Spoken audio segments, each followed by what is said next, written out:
Téléguinéen a invité nous suivre émission Kalfou à complet philo. Chaque soir 7h, reprise chaque jour 1h dans l'après-midi. Yon Kalfou côté tout haïtien, tout l'âge, toute génération, toute tendance, chita parler pour nous demander qui route pour nous faire. Kalfou chaque jour, sorti dimanche pour arriver vendredi 7h dans le soir, reprise 1h dans l'après-midi. Sur Téléguinéen, cap montre nous Jean-Nouye, antenne 18, Digital Cab 69. Excusez-moi, c'est pas faute, moi. Ça, c'est pas problème, c'est Guinée. Compère Philo. Compère Philo. Haïti souhaite recevoir la France, ça veut dire que Haïti souhaite recevoir le président français, M. François Hollande. Bel discours fait, proposition faite, tout, hein, commission. Donc, après le discours, ça, qui ça peut arrêter? Est-ce que c'est commission qui va le nous espoir? Pour nous parler de l'autre bagaille, pour nous parler de dette la France là, pour nous parler de. Ça pour parler.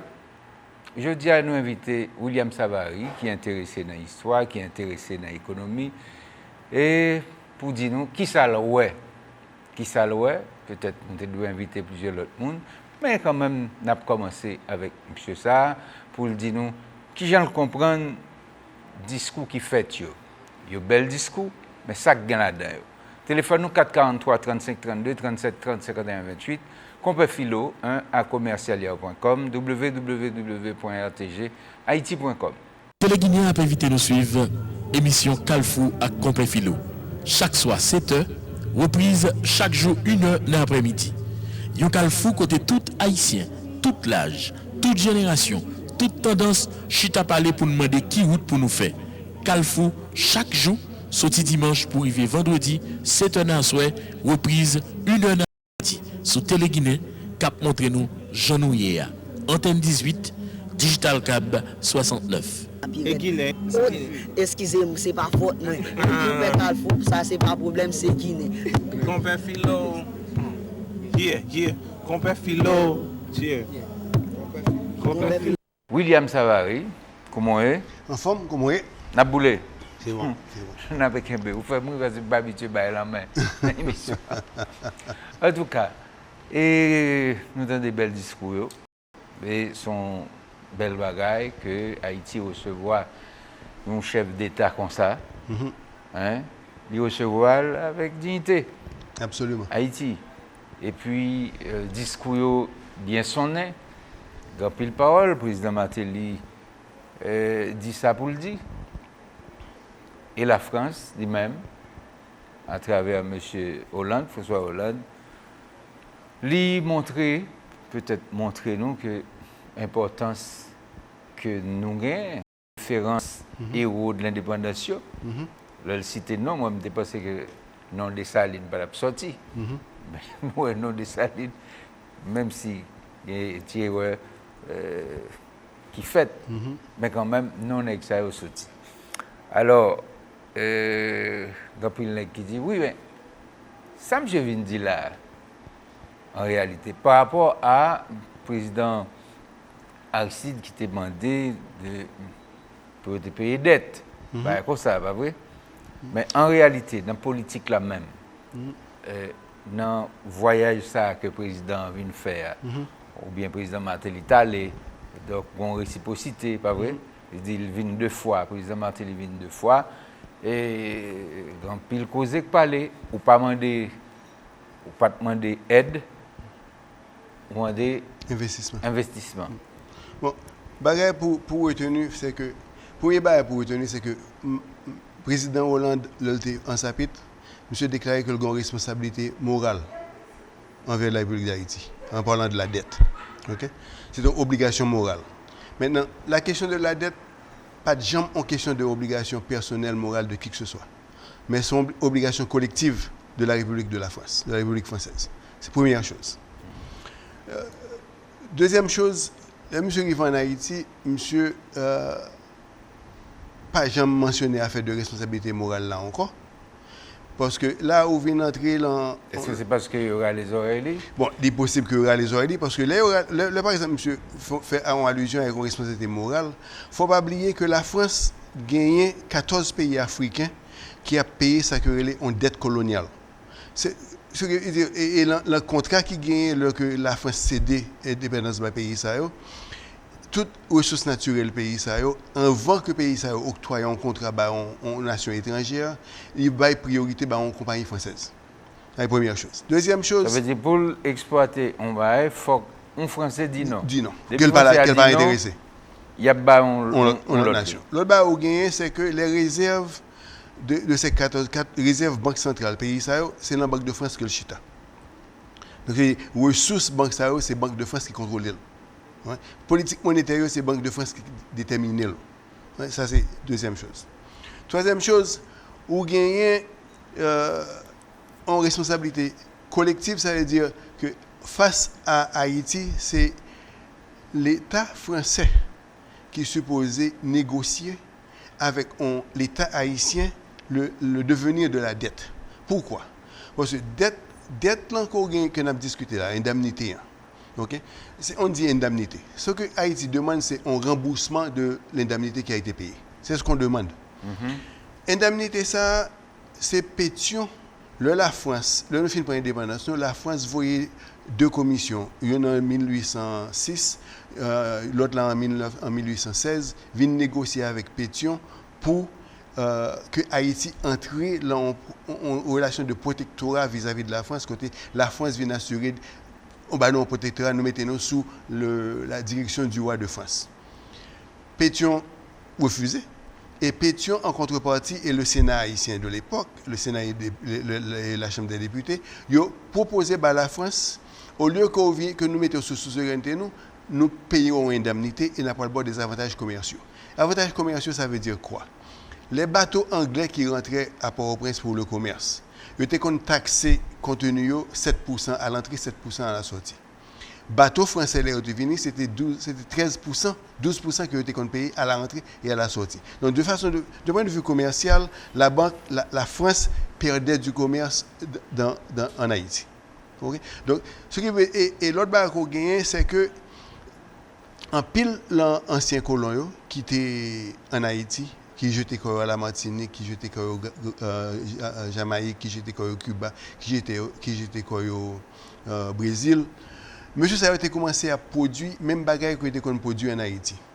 C'est-à-dire qu'en plus de rapports commerciaux que la France a perdu, mais la France, plantation vient perdre du valeur pour les colons. Pourquoi? Parce qu'en Haïti, pour employer les gens, maintenant, il fallait leur payer un salaire, tandis que dans l'autre pays, ça a été encore système esclavagiste, on n'est pas obligé de payer un salaire. Ouais. Tout barre gratis. Tout barre gratis. Donc, ce qui veut dire qu'il y a une série de conflits qui viennent à résoudre le problème de négociation d'indemnité. Et la France a accepté que nous venions payer indemnité, c'est non seulement parce qu'il a besoin des rapports commerciaux favorables pour vis-à-vis d'Haïti, mais c'est parce que la valeur des plantations n'était plus la même.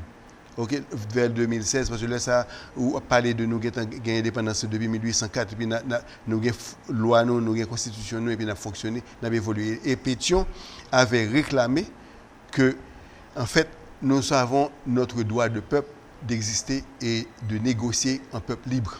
Et au lieu de nous soumettre à la suzeraineté de la France, on préfère se battre, vivre libre ou mourir. C'était vraiment, chaque année, ceci se répétait à travers le pays. Donc, il n'était plus question pour la France, pour que la France vienne entrer en Haïti, vienne entrer dans le rapport de colons et esclaves, mais plutôt une porte de sortie pour eux leur a été donnée avec Pétion, qui a maintenant cette négociation que Pétion a commencé en 2015, 2016, vient aboutir sous Boyer. Donc, c'est vraiment là qu'on y est. Okay, donc, c'est vraiment là parler de dette, il faut plutôt parler d'un remboursement de l'indemnité. Mais qui est très important. Indemnité, c'est vraiment 150 millions de livres, de francs. À l'époque, si tu prends l'évolution du coût de l'or sous la période ça, l'argent ça équivaut à 26 tonnes d'or.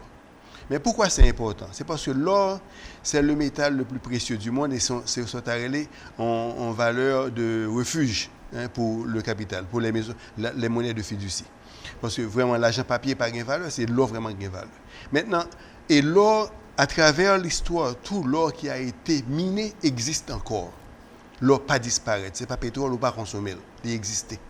Et si vous regardez, chaque année, le Fonds monétaire international publie les statistiques qui disent qui pays, qui banque centrale, qui quantité l'or. Aujourd'hui, la Banque de France dispose de 2345 tonnes, 2395 ou 345 tonnes d'or. C'est-à-dire l'équivalent de la dette de l'indemnité sont en fait de 26 tonnes d'or que lié. Donc fondamentalement, la France nous doit 26 tonnes d'or. Donc au lieu que nous négocier pour la France, vienne payer l'argent de fiducie, 21 milliards de dollars, c'est très simple. 2% de l'or, c'est l'argent que nous payons là. Maintenant, maintenant si tu parviens, maintenant, nous parlons d'une commission qui pourra statuer sur les négociations à faire dans le futur. C'est ce que le président Martelly a proposé et François Hollande a accepté. Maintenant qu'on est là, dans la commission, il faut que le terme de référence inclue là-dedans la notion de la réparation. Maintenant, si tu veux, le remboursement de l'indemnité. Okay? Donc, et vraiment, il faut faire la différence. Maintenant, nous connaissons difficulté le poser. Difficulté le poser parce que la France qu'on n'a pas retrouvé en face des 14 pays africains. Mais la France, est aujourd'hui où l'on se parle, la France, l'Angleterre, l'Espagne, la Hollande, le Portugal, actuellement, ils ont acculé. Et les États-Unis, pourquoi? Parce qu'il y a une commission internationale qui s'est organisée pour négocier la réparation. Et ça, c'est en cours. Donc, ce qui veut dire, là, par exemple, Haïti, comme une nation indépendante, qui est une nation, qui est la seule nation qui est capable de dire, mais comme il est capable de payer, pas une personne nation qui a dit ça. Oui? Donc, ou pas qu'à quitter ton porte de sortie pour que ne pas rembourser nous ressources ou l'argent.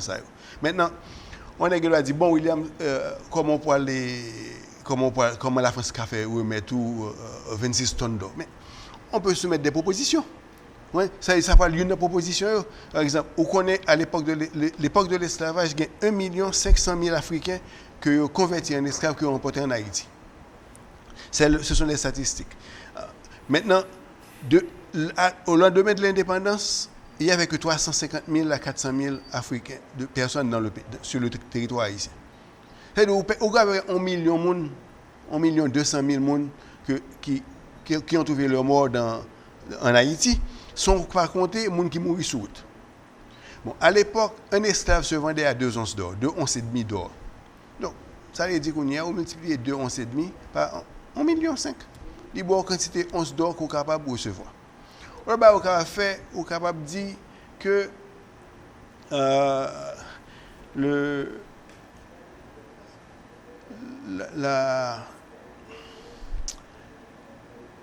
l'indemnité représente, si tu prends le taux d'intérêt et où qui est present value, la valeur actuelle, quand on fait un escompte en se servant de taux d'intérêt pour dire mais combien il vaut aujourd'hui. Oui, future value, en calculation de future value. Quand on prend un chiffre ou multiplié par un facteur qui dit $1 en 1814, mais combien il vaut aujourd'hui. On doit faire ça.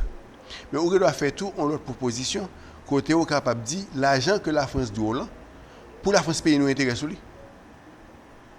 Si la France doit 21 milliards de dollars, mais bon, pas besoin de 21 milliards de dollars, non? Mais supposons qu'on a charge 5% d'intérêt, chaque année, payer 5% sur les 21 milliards. Donc, tu sais, il y a diverses façons de négocier si tu veux vraiment organiser pour négocier pour que la France rembourse nous le paiement de la dette. Mais il ne doit pas jamais rembourser, il doit avoir une dette perpétuelle. Par exemple, en Angleterre, il y a une possibilité, il y avait des bons qui ont été émis depuis combien d'années qui sont des bons de siècle. C'est-à-dire bons qui arrivent à maturité en 100 ans. Donc, il y a un paquet de possibilités qui existaient en commission qui pourra l'installer pour négocier le remboursement de l'indemnité capable de gagner. Il y a un paquet de bons autres scénarios que je suis capable d'établir, mais de ça qui est capable peut-être matière à réfléchir. Donc, vous pensez que la commission, si l'a faite, l'État doit tenir compte de tout ce dit là et peut-être l'autre proposition, certains autres nègres, experts capables de faire? Absolument. Absolument. Parce que vous pas capable. Parce que songez à qui est-ce que vous pouvez négocier. Vous pouvez négocier avec des hommes qui sont des docteurs en économie, des docteurs en mathématiques, des docteurs en droit, et qui connaissent la loi, qui connaissent les finances, qui connaissent la culture de l'argent. Vous ne pouvez pas négocier avec des gens qui ne sont pas comme. Vous ne pouvez pas négocier avec des gens qui ont $1 million de tête qui baillent. Et vous ne pouvez pas négocier non plus avec des gens qui sont capables de corrompre. Donc il faut qu'on ait une commission composée de gens, d'hommes et de femmes, premièrement, qu'on ne peut pas corrompre. Que l'argent pas qu'à faire être viré. Ce sont les premières conditions. Okay? Et des gens qui ont l'intérêt de ce pays à cœur. Ouais? Parce que je me disais que nous avons parlé de il y a pas de université numérique. Une université numérique, c'est pas rien, non? Actuellement, il y a un paquet d'universités aux États-Unis, à travers le monde. Vous avez London School of Economics, vous avez Columbia, vous avez Harvard, vous avez Yale, vous avez New York University, vous avez Phoenix University, vous avez d'universités que vous êtes capable de suivre cours numériquement, online. Ouais. Vous avez un paquet d'universités numériques qui existent déjà. Donc, ce qui veut dire, par exemple, on promet une université numérique, ça veut dire. Ça veut dire qu'il existe là, déjà. Ça, là, pour le faire, il va être bon embranchement. Il n'y a pas rien d'autre, non? C'est comme si vous venez côté me dit William, mon cher, vous venez en Haïti, mais invitez la caille. Mais là, invitez la caille. Vous doit avoir un 4 chambres à coucher, là, venez ou héberger dans chambre.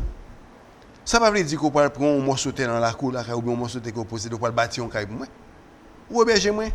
C'est l'université numérique, c'est ça que je dis. C'est une série d'informations, un curriculum qui est bâti, qui est hébergé sur un serveur, ou bien quelque part dans le monde, ou bien dans les nuages. Ça, c'est le cloud computing. Côté qu'on a accès à un password. Et pas rien encore lié, non. Donc, l'on est venu par exemple à mon université numérique. Vous faites bruit? Donc, je dis que, enfin, le président français a dit qu'il pourrait accompagner Haïti, puisque le président Matéli Mandé, c'est ça le demandé comme accompagnement, donc pour moderniser l'enseignement, l'éducation, et ça, donc, qui jouent reste là même. Écoute-moi. Il ne faut pas oublier qu'en 1825, Boyer avait remis l'éducation de la jeunesse de ce pays aux mains des Français. Les pères bretons, c'est eux qui étaient responsables de la formation académique de nos concitoyens. Nous avons le résultat que nous avons aujourd'hui. Donc, vous pensez que si